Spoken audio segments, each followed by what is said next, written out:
soap and water.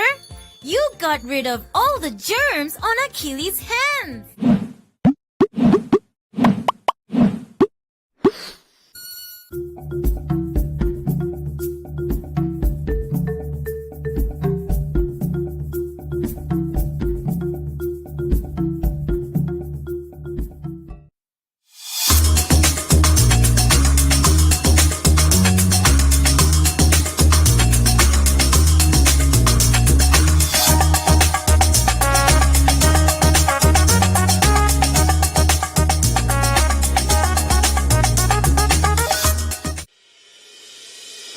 The International University of Management, a Namibian university dedicated to its people's future, a hub of abundant opportunities. We are IUM for life. We are IUM.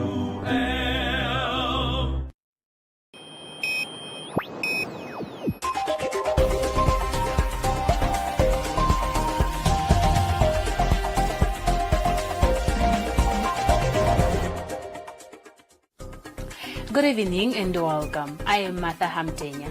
In the news tonight, Windhoek's population reaches 500,000. NWR allocates $16 million for resort renovations. NTF recruitment violates international labor law, says Tukna. Green Penduka team fosters agricultural entrepreneurship for women empowerment. And Roundup Business on One comments corner, sports and the weather.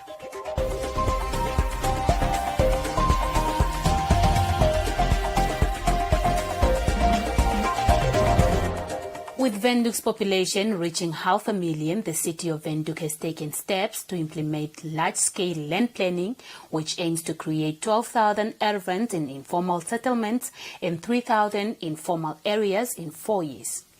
This is according to Khoma's regional governor, Laura McLeod Kashirwa, who said Windhoek's population is estimated to reach 470,000 this year and is projected to double every 21 years. Community Voices proudly brought to you by Namdeb Diamond Corporation. Good today, better tomorrow. According to Khoma's regional governor, Laura McLeod Kashira, Windhoek's population is increasing at a rate of 3.3% per annum. While delivering the State of the Region address, the governor said 11 years ago in the National Housing and Population Census, Windhoek recorded a population of 325,858, accounting for 36% of the country's urban population and 94% of Khoma's region's population. Like many cities in the developed states, Windhoek has two phases, the formal and the informal settlement. Informal settlement account for over 30% of Windhoek population growth, at the rate of 6.1% per annum, and projected to double every 6 years.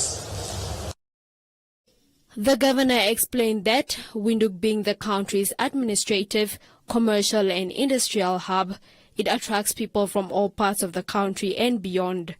She said to guarantee access to land and housing, the city of Windhoek took deliberate steps such as releasing 500 erven to the market in July 2021 to June 2022 and over 900 leases signed as part of electrification programs. The city of Windhoek took the following deliberate steps. To implement large-scale land planning with the target of creating 12,000 urban in informal settlement and 3,000 in formal areas in a period of 4 years. To ensure that people living in the informal settlement are recognized and live without fear, whilst wasting lasting solution to their request for land and housing. From July 2020 to June 2022, the city of Windhoek issued 21,000 certificate of acknowledgement of occupation. Apart from this, the MOU agreement of NHE and CAO is at an advanced stage, And the core aim of this MOU is to develop sites in and around Windhoek as well as for smooth to speed up the process of low-cost housing delivered in Windhoek. The Informal Settlement Upgrading Project initiative for Phase 1 and 2 of 1,200 incremental units, which is an undertaking of the National Housing Enterprise, the Ministry of Urban and Rural Development, the Commerce Regional Council, and the City of Windhoek, handed over 445 sites and 395 houses, with 50 houses currently under construction. Community Voices proudly brought to you by Namdeb Diamond Corporation. Good today, better tomorrow.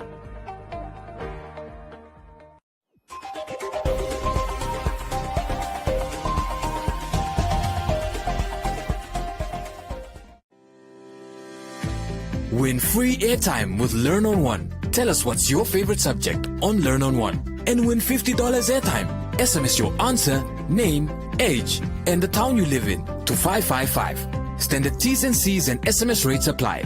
Learn on One. Invite learning in.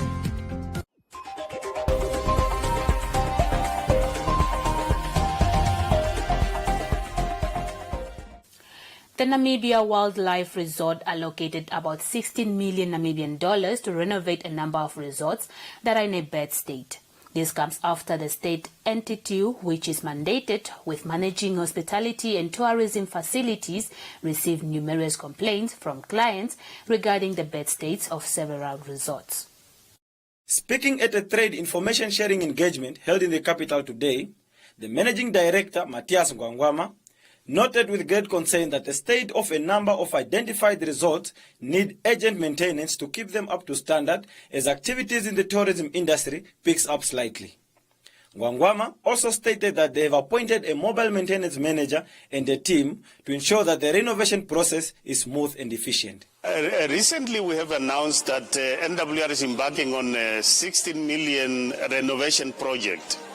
As you know very well that in the tourism industry, renovation actually is an ongoing process. You can't do once off and you stop. It is a continuous process because things are changing, customers are demanding certain things, and therefore that is why it is an ongoing process. There can't be a right time or a wrong time to do renovation. It's a continuous process. Sometimes it's called you have to do regular maintenance, preventative maintenance, or regular renovation. So it is a continuing thing. So in terms of the tourism industry, it has been recent trends that the industry is a little bit picking up. If you look at the occupancies, last year you were looking at 21% occupancy. As we speak year to date, you are looking at 39% occupancy. What does it tell you? The industry is picking up a little bit, business is coming back. And because that is happening, you are also getting in now more additional revenue compared to the previous period. And because you are getting in additional income, it enables you to do certain things you want to do, like renovation is one of it. It's not really just heavily rely on one source of renovation, of revenue, but you are also getting from other sources, like from the customers. You are getting also revenue from there, and therefore it allows you to be able to do renovations because the business is picking up.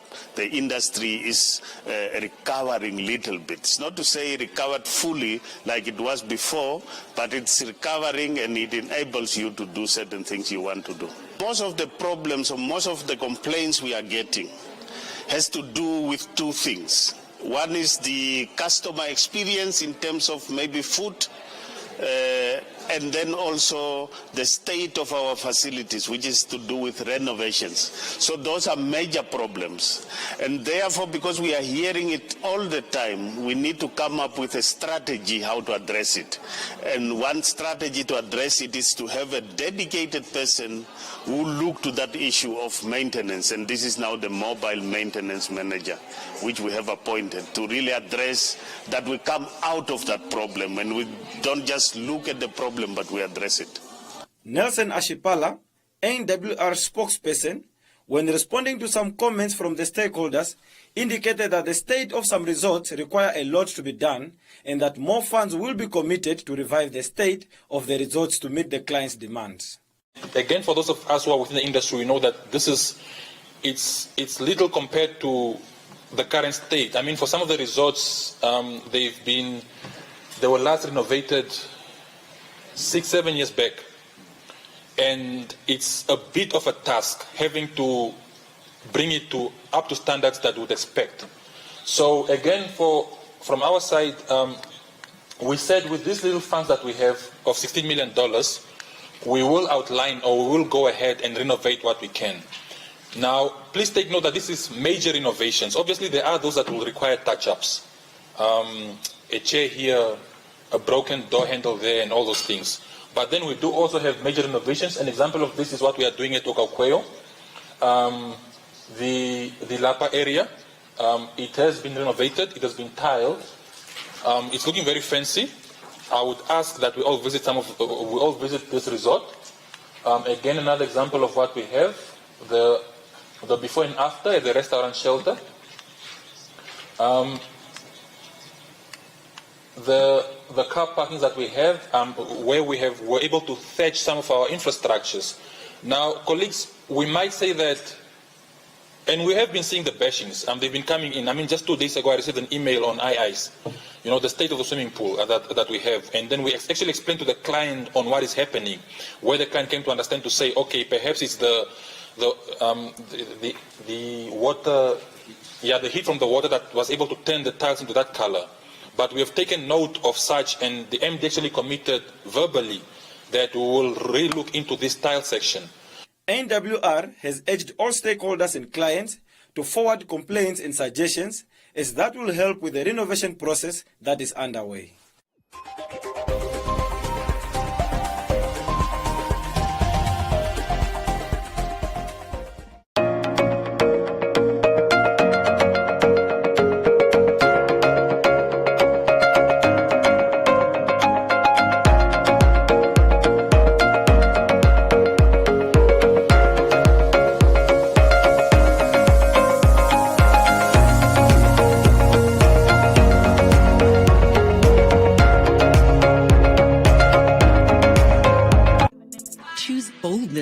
And celebrate the skin you're in with Nivea Rich Nourishing. Our triple layered care of deep moisture serum, natural almond oil, and vitamin E enriches your skin for 48 hours. It's time to show off your best skin. Choose to wear your skin with pride with Nivea Rich Nourishing.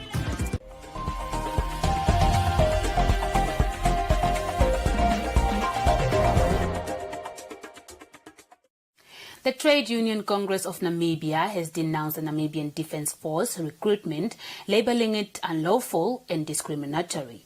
Tukna comments follows NDF's announcement to hire 1,500 new cadets, all of whom are required to be vaccinated against COVID-19 and undergo medical examination, including pregnancy and HIV and AIDS.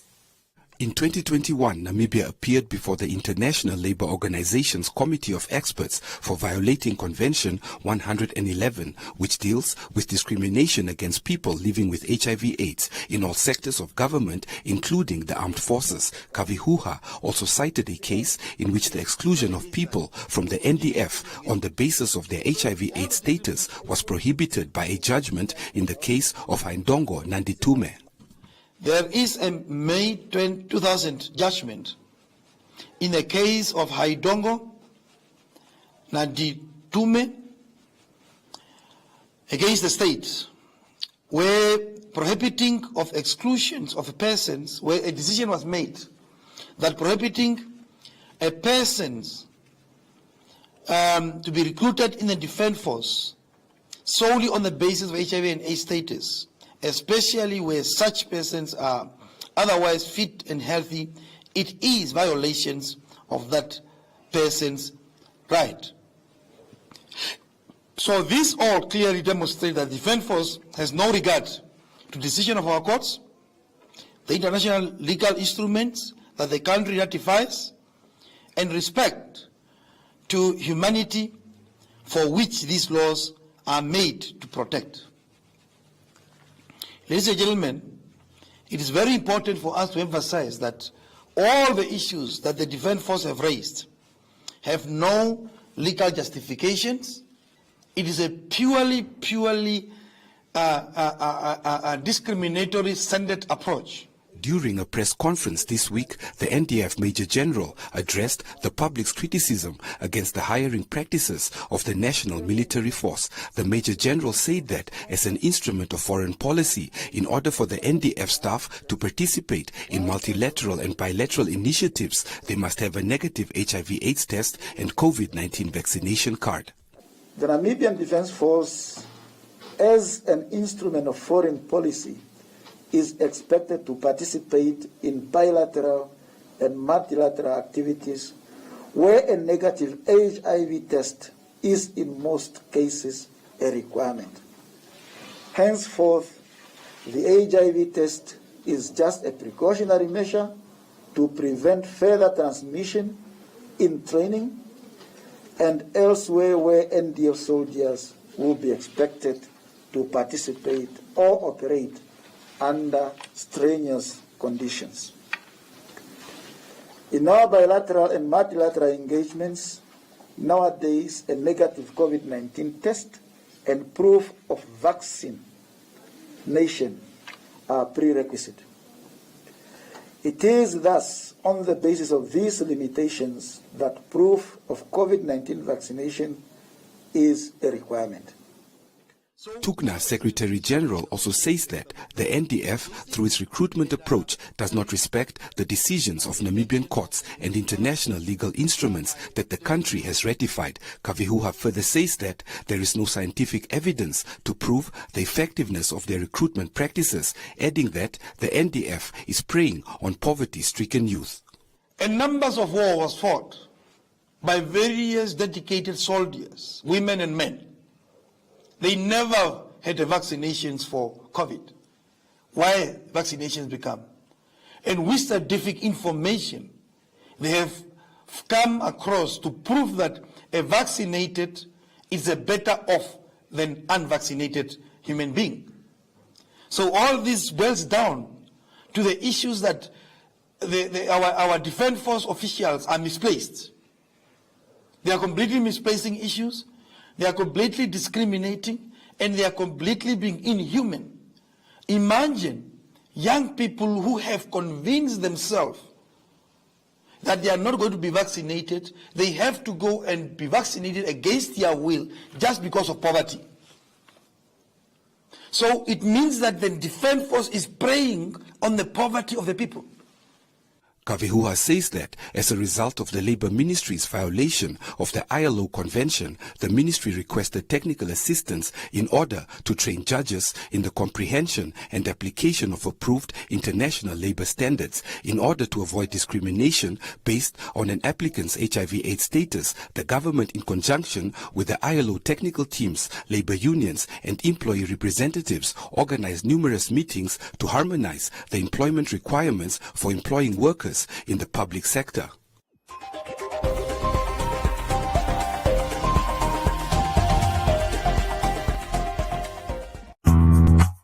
Honestly, I've never been so anxious to flip a card. In your whole life? My whole entire life. I think it's because I'm probably used to you used to be having the information in advance. you know? I'm like, I know what I'm going to ask her more. Now I'm on the other side and I'm just like, can we just... And I can't flip the card up until it's my turn, right? Yeah. Let's have a conversation. I think for me, art is important. Ooh. Art is everything. But I think first of all it's important. I think again, it's about being a nice person, isn't it?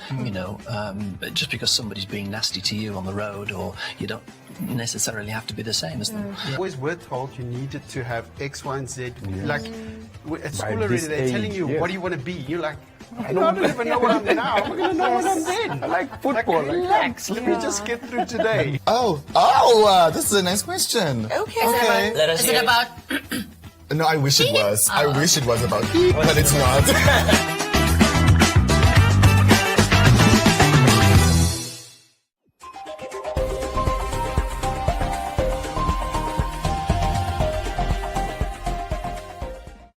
The Penduka village, situated next to Vendu's Koreahab Dam, has been training women on the fundamentals of gardening to help them start up their own enterprises. The co-founder of Penduka Trust explained that at the beginning of the COVID-19 pandemic, the entire center survived off the gardens.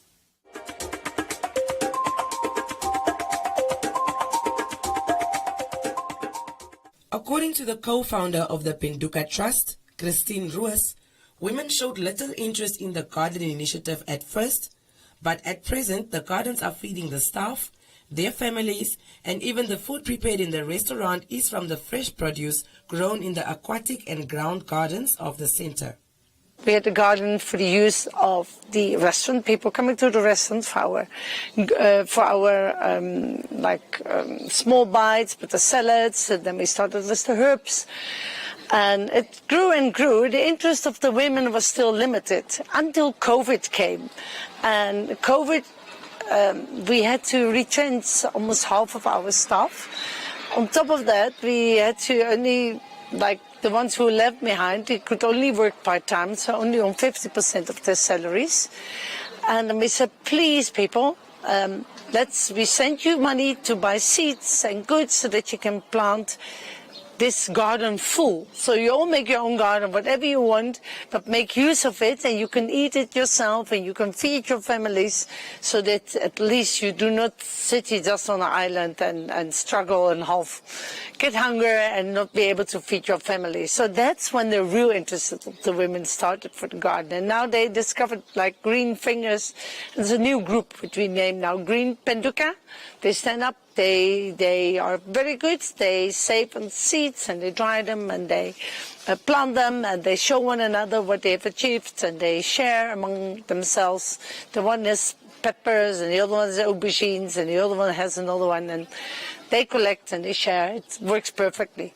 Rose stated that the initiative has successfully trained 105 entrepreneurs from all 14 regions of the country in agricultural entrepreneurship. Assistant Hospitality Supervisor at Penduka, Esther Thomas, said she has been with the Green Team for 16 years and had fallen in love with gardening after experiencing its economic and health benefits. Number one,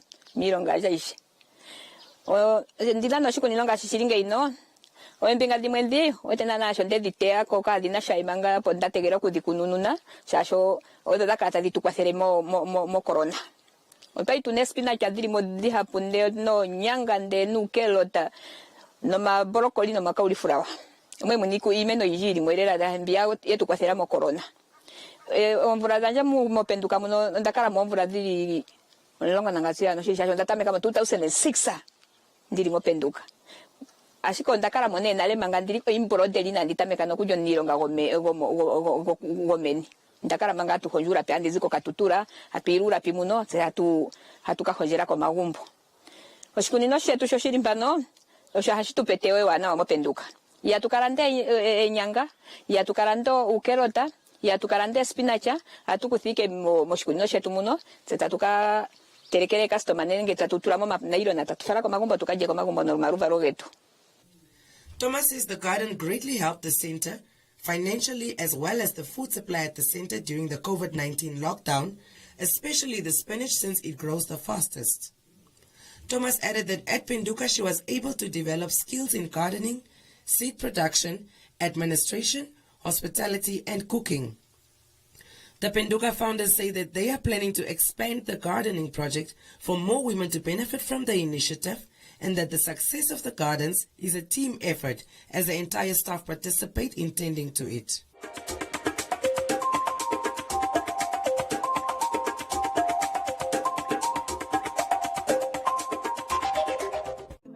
Choose boldness and celebrate the skin you're in with Nivea Rich Nourishing. Our triple layered care of deep moisture serum, natural almond oil, and vitamin E enriches your skin for 48 hours. It's time to show off your best skin. Choose to wear your skin with pride with Nivea Rich Nourishing.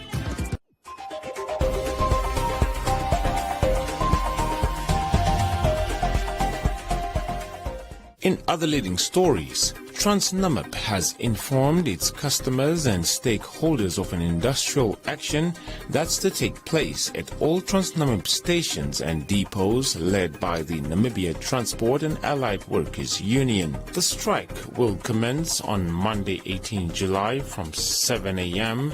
in the following regions: Khomas, Iranga, Omaheke, Hardap, Karas, Oshikoto, Oshana, Ohangwena, and Oshodonjupa region. The workers have on numerous occasions staged demonstrations and handed over petitions to the leadership of the entity since 6 June 2022. The state-owned railway company said this means all operations will be negatively affected.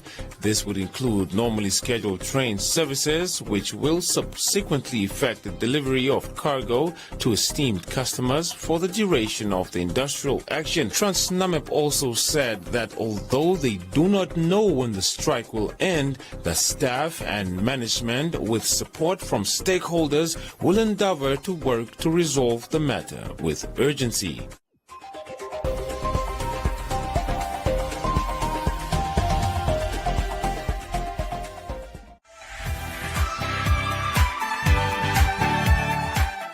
We never thought that this would actually happen in our country, especially for the youth.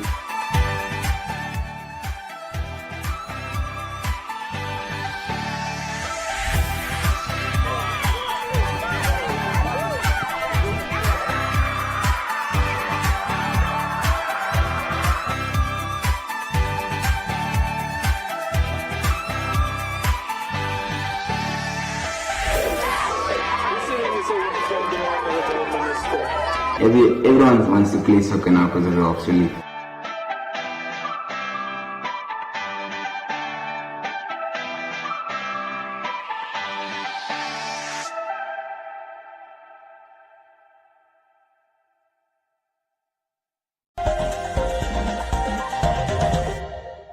Joseph Shefeni is up next with the business update.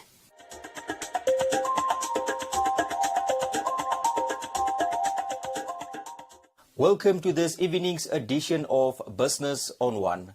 Employers having a workforce of more than 25 employees are urged to notify the Employment Equity Commission in compliance with the Affirmative Action Act. The act was introduced by the government 30 years ago to address imbalances and promote fair employment practices at the workplace. The Ministry of Labour, Industrial Relations and Employment Creation says the Affirmative Action Act is aimed at achieving equity through the elimination of employment barriers against persons in designated groups. Initially, the legal framework targeted only employers with a workforce above 50 workers. However, according to Given Mufalali, a senior review officer at the Employment Equity Commission, the law has since been amended. Since the promulgation of the Affirmative Action Act 1999, before then it was only amended in 2007. So the amendment there basically was to change also the relevant employers. Before amendment, the relevant employers were the employers who employs 50 and more employees. Those are the employers who were required to comply with the provisions of the Affirmative Action Act. In 2007, the Act was amended just to ensure that the threshold to reduce it also to 25, so that as at the moment, after 2007, that was the last amendment of the Affirmative Action Act. At the moment now, it's still under amendment again, but the amendment is not yet ratified already. It's still under amendment. At the moment now, the employers who are required to comply with the provisions of the affirmative action is now standing at 25. Every employer who has 25 employees and more will be required to comply with the provisions of the Affirmative Action Act. The affirmative action is for us Namibians. We need to implement it. And for people out there, you need to help them, the commission, because it's an obligation for each and every employer who is meeting the threshold to notify the commission. So anyone out there who knows any employer who has reached this threshold of 25, please notify the commission so that we record such employers. Mufalali elaborates on the designated groups who are often disadvantaged in the labor field as a consequence of social, economic or educational imbalances and shall thus receive preferential treatment from employers in filling positions. The affirmative action, we say in terms of section 19, that is preferential treatment. You know, if you read the affirmative action, is affirmative action in bracket Employment Act. So this act is basically only referring to employment. So when we talk in terms of designated groups, to give preferential treatment to designated groups, the designated groups in terms of the affirmative action, these are racially disadvantaged, you and me, the black men and women, women of all races, and people with disabilities. So when it comes to employment, if there's a position vacant, before you look at any other, you look at suitably qualified person, a Namibian, a person who belongs to more than one designated group. If you cannot get from this is when you can say, okay, let's look at non-Namibians. But the Act requires employers to first look at designated groups, which are black men, women, and people living with disabilities. The Ministry of Labour, Industrial Relations and Employment Creation will continue to educate the public on the legal framework, its activities, decisions and other matters related to the law.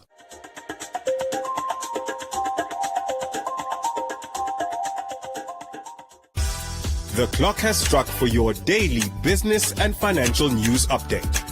Brought to you by The Brief.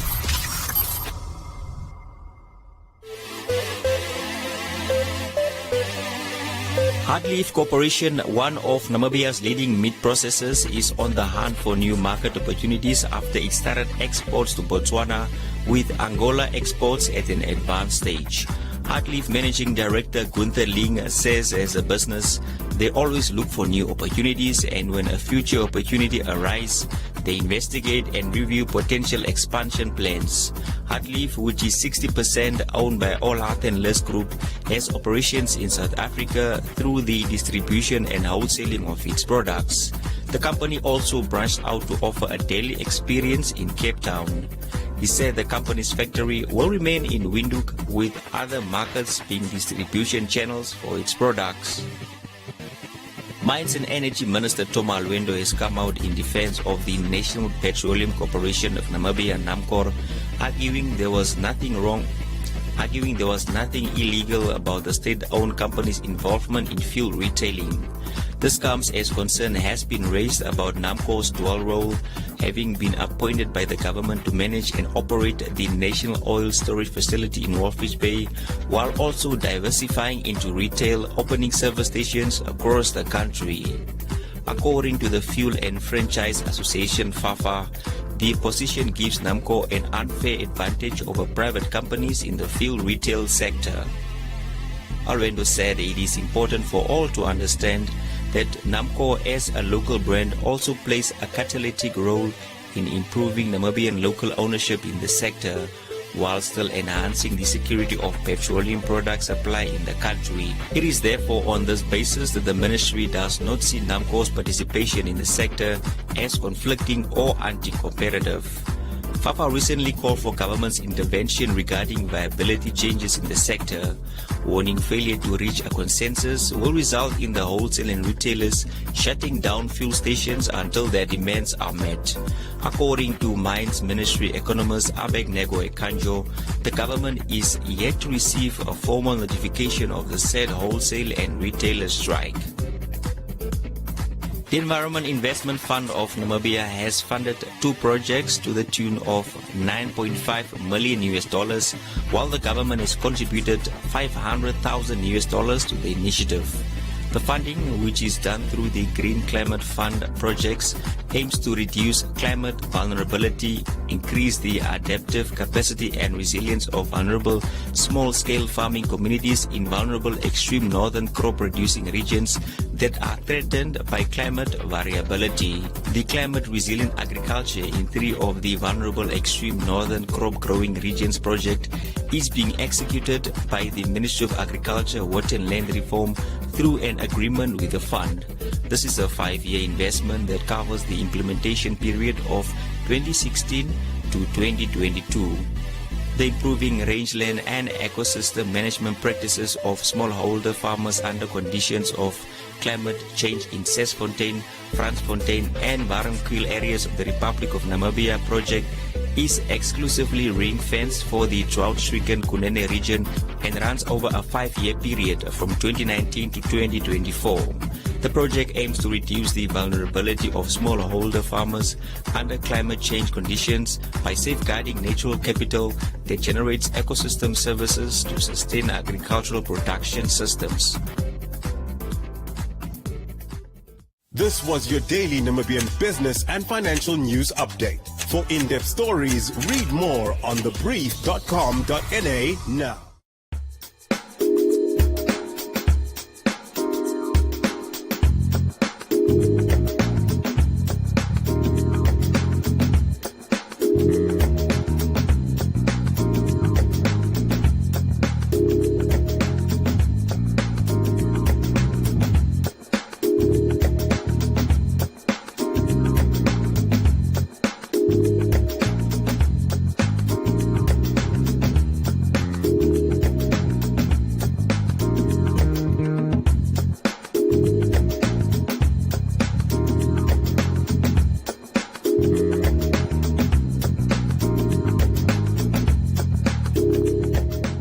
And that is all we have for you. Be sure to follow us on our social media pages for more on the business front.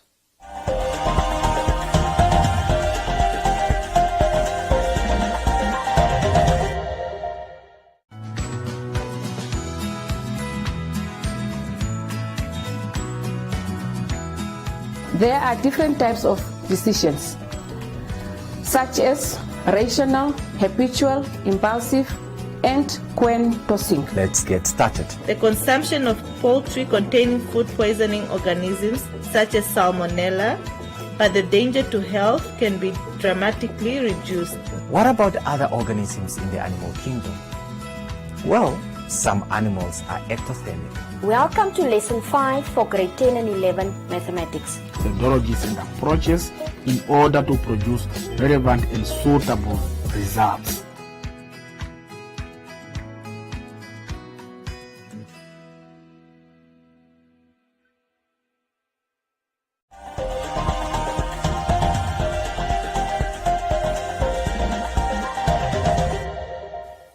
Namibian Defence Force Mayor General Petrus Nathingwe said they expect all prospective applicants who meet the requirements to join the army to be vaccinated for COVID-19.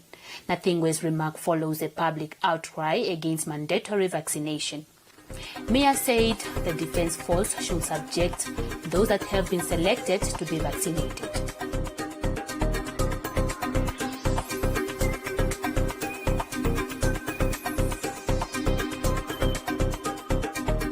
McKeist said no one will be forced to be vaccinated. It simply means you will not be considered.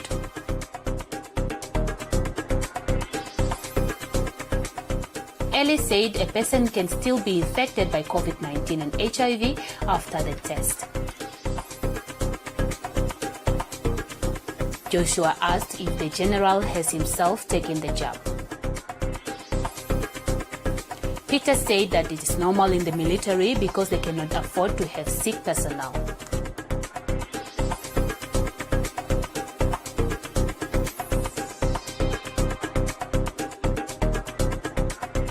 Frau said everyone should be subjected to the same test.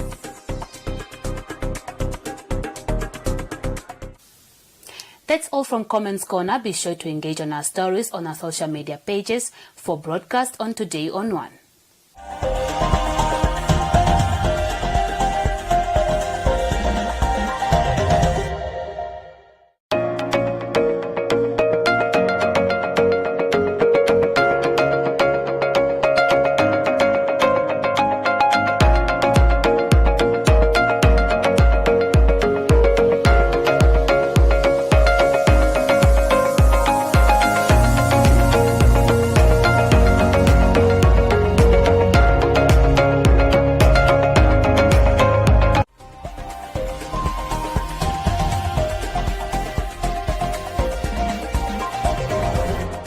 Up next is the sport update with Castro Ulumbu.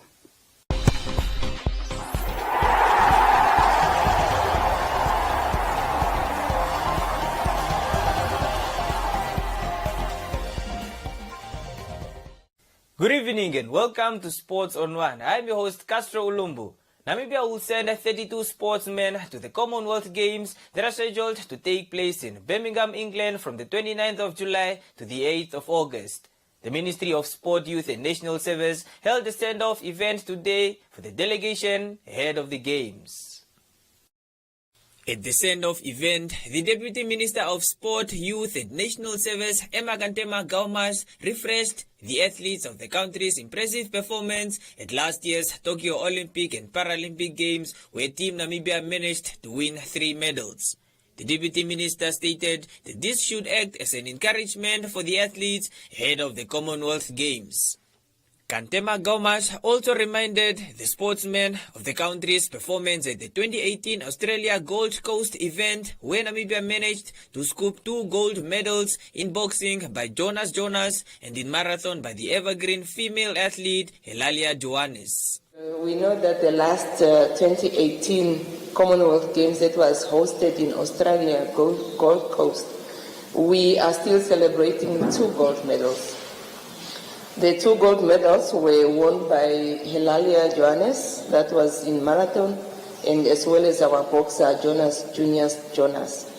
Now, as we know, between 2018 and now 2022, we had several games that we are very much proud of, especially referring to the 2019 African Games and the 2020 Olympic and Paralympic Games. As we all know that we scooped medals from Christine Boma and from Ananias, as well as John Nambala. So we are really very much proud of these medals, of these achievements, and may this really serve as a springboard, may it motivate all the athletes so that we go out there, we are not only going to participate, but we are going to compete. Now, as you go to 2022, I want to urge our athletes to go and represent Namibia with pride. You must go and be Namibians, displaying the values that we hold. I always say when you are there on the field, you are wearing the national color. You must always remember that you are not there as an individual, but you are there representing the whole country. The D11 400 meters track athlete and silver medalist at the 2020 Tokyo Paralympic Games, Ananias Shikongo, said that preparations for the Games went well and is targeting medals at the competition. The preparation was going very well, and then I was just busy with my gut and my coach.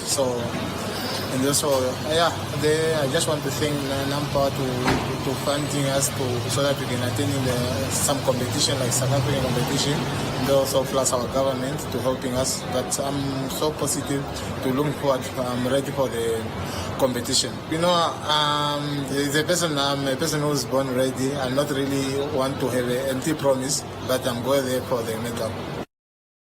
2 young gymnasts who will participate for the first time at the Commonwealth Games expressed excitement to represent Namibia and are looking forward to the experience. I was overwhelmed, but I was really excited. I was like, my hard work paid off, all the hours of training. has come to something good. What I'll be wanting to achieve is just to get exposure and to learn more about the sports that I do, and to learn from other gymnasts as well and see their training, or if I could get tips as well. And also just to experience the trip itself and to see the beautiful country. And I'm really excited. I've been waiting for this opportunity my whole life. I've dreamed of competing internationally since I was very young, and I just want to go and make Namibia proud. I want to see some of the Australian gymnasts that I've watched, and I would actually really love to be on the podium next to them. So I'm going to fight hard to be able to make Namibia proud. Namibia will compete at its 8th edition of the Commonwealth Games competition after making its first appearance in 1994 in Victoria, Australia. The country also managed to win 20 medals in total, winning 5 golds, 4 silvers and 11 bronze medals. Thank you for watching. Catch us again next week for more updates on Sports on One.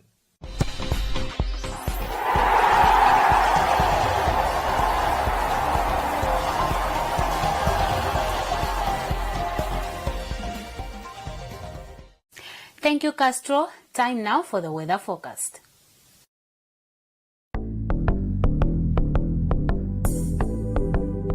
The interior will be partly cloudy and warm in the extreme northeast.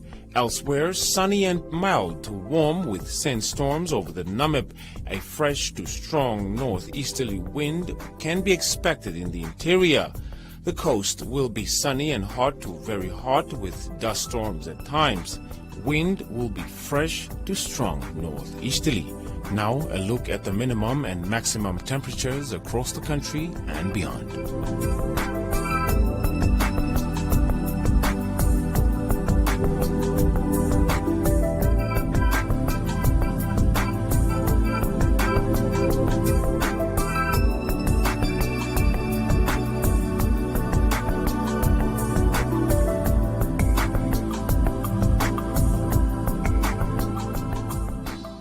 That's all we have for you. Catch the omnibus tomorrow from 9 a.m. to 2 p.m. Don't forget to follow us on our social media pages. Until next time, it's good night.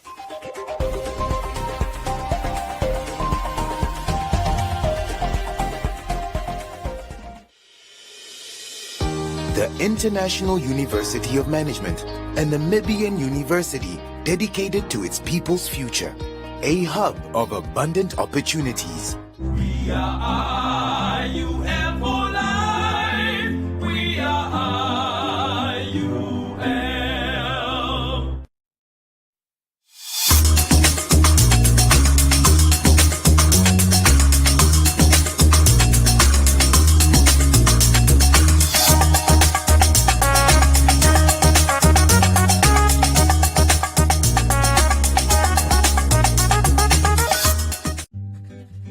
Prevention is important. Help prevent the spread of illness and keep yourself and others well. Hand washing is one of the most effective ways of preventing the spread of germs. Wash your hands regularly with soap and hot water, scrubbing your hands thoroughly for at least 20 seconds. Hand sanitizers can be used but are not recommended as a substitute for hand washing. Use sanitizers in addition to hand washing or in a situation where soap and water are not available. To avoid spreading germs, limit sharing of personal items such as utensils, cups, and dishes. Your skin acts as a barrier to germs, but your eyes, nose, and mouth are more vulnerable. Wash your hands thoroughly before touching your face, eating, or drinking. Avoid physical contact with others, including handshakes, fist bumps, high fives, hugs, and kisses. Social distancing is deliberately increasing the physical space between people to avoid spreading germs. While regulations may vary by country or area, the best guideline for social distancing is to maintain a distance of 6 feet from others. Germs can travel through the air from one person to another. If you sneeze or cough, do so into a tissue or the inside of your elbow to prevent the spread of germs. Avoid contact with ill individuals and insist they isolate themselves until they have recovered and are symptom-free.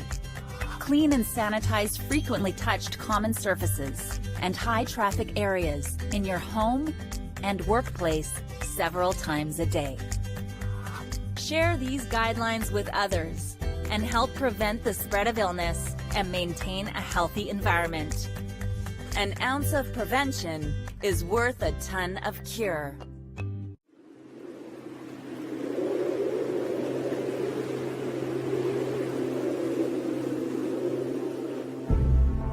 More than ever, in the last year, we have come to appreciate the magnificence of Namibia.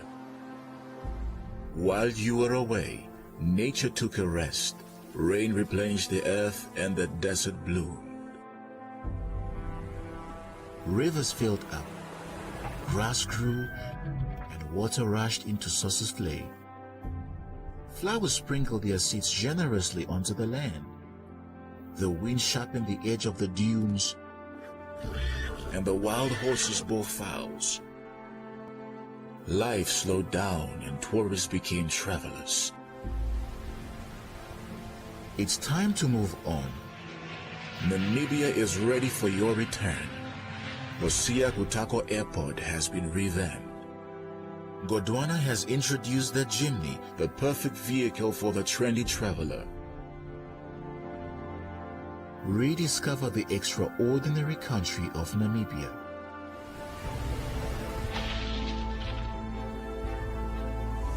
It's time to watch stars journey through the sky, oryx running free on burnished sand dunes. Time to visit the old diamond mining towns. Explore Namibia's infinite landscapes and witness the desert meeting the sea in dramatic celebration. It's been way too long. We've missed you.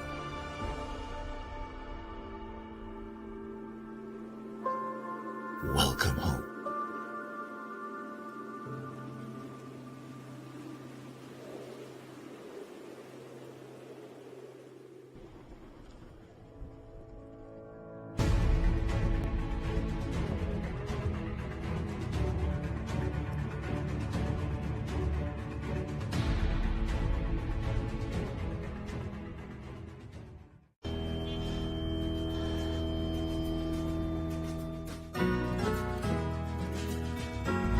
Amanda het sopas 'n mat onder my voet uitgeruk. Kyk, ek het nie nou krag om te beklei of te apologize nie. Ek het altyd gewonder oor die storie dat iemand in 'n koma kan hoor wat om hulle aangaan. So shut up, Willem! Jy soek my al lankal. So, my ek deur jou. Maar jy wat jy soek, nie my seun nie. Nee. So!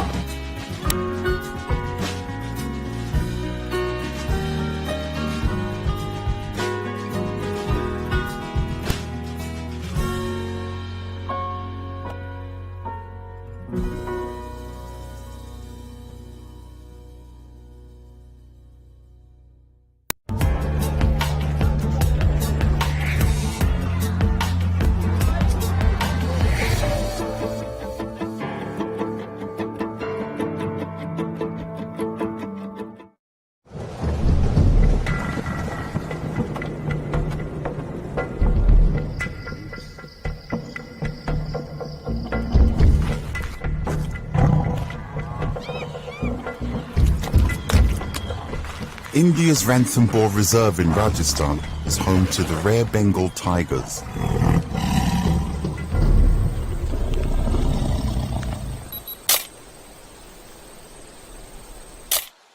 Every year, John Isaac, an Indian-born photographer, travels from New York City to document the lives of these majestic animals.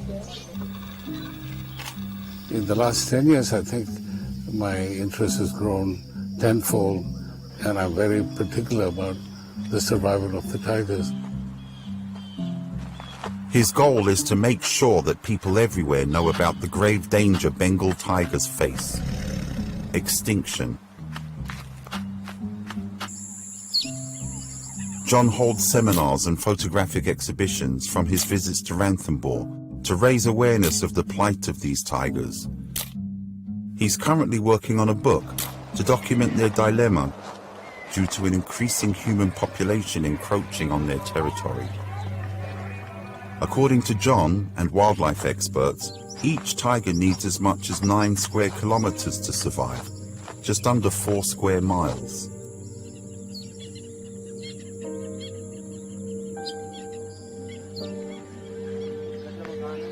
The relationship between tigers and people has always been difficult, but now, with much less territory to roam, tigers often wander into human settlements. The conflict between the villagers and the tigers has always been there, and then government tries to compensate. If a tiger kills a goat or a cow, they pay a certain amount to the villagers. In the past, tigers used migration corridors or routes followed by wildlife for travel between summer and winter habitats. Now these pathways have been taken over by people who use them as living quarters and to reap firewood. We are trying to work with the communities living around and trying to reduce their forest dependency so that we can conserve this corridor patch for the smooth and easy movement of tigers. Jamuna Devi, a farmer, lives near one of the migratory corridors. She used to depend on the forest for grazing pastures. Now, thanks to a World Wildlife Fund initiative, Jamuna no longer needs to rely on the forest for her family's survival. The secret? Introducing new alternative crops closer to her home. साल बोया हमने खुद ने और ये तो अभी यही साल बोया है ये आया होया कांदा है हम 25 रोज को तो तारीख को तो बोया ही है और रोज में अंतर तो आगा भूलने लगा. The success of this project has led to even more changes. Jamuna decided to plant fodder for her cattle on her excess land to further preserve the habitat of the tigers. She has also switched to cooking gas so that she doesn't have to collect forest wood for fuel. जंगल में सब दुनिया ने जाबे छोड़ दिया तो सब बे होगी कोई काम नहीं करे लकड़ी को भी नहीं करे जंगल में जाने से भी परेशान है दुनिया तो गैस भेज दिया सबन के घर घर में वे सभी सिलेंडर पकड़ते और रुपया को कोई समझते ही नहीं है अब भीतर भरा लावा. Climate change also has a direct impact on the habitat of tigers. The last 2 or 3 years, they say, there's been a drought. The rains have not been regular. Climate change is a serious problem in this country, even it's in the continent. So keeping these forest areas alive and protected is the only solution. This year we have raised a nursery of 10,000 saplings. Forest department have shown their interest. They bought around 2,000-3,000 saplings. The idea is to plant new trees to replace those lost to severe weather conditions and human activity.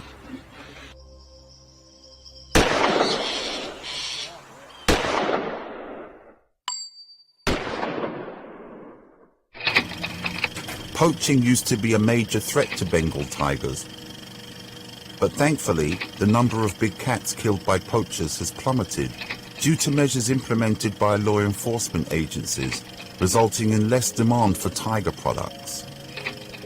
Especially the introduction of camera traps and digital apps, which automatically take photos of moving tigers and suspicious persons moving around in the forest. Every time I hear something like that, I feel so good, in some ways, some things are working. And so this is what drives me to come and do this. In my lifetime, if the tigers are extinct, I don't know how I'll handle that.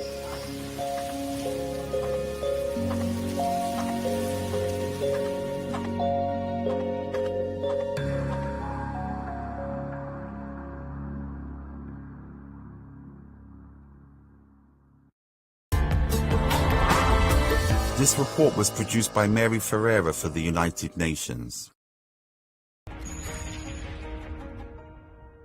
And responsible farming practices must be part of the answer to the challenge of sustainability. But is science moving quickly enough to fulfill the needs of humanity? The main reason why it's at this height is for the harvester comfort. So right now in California we have a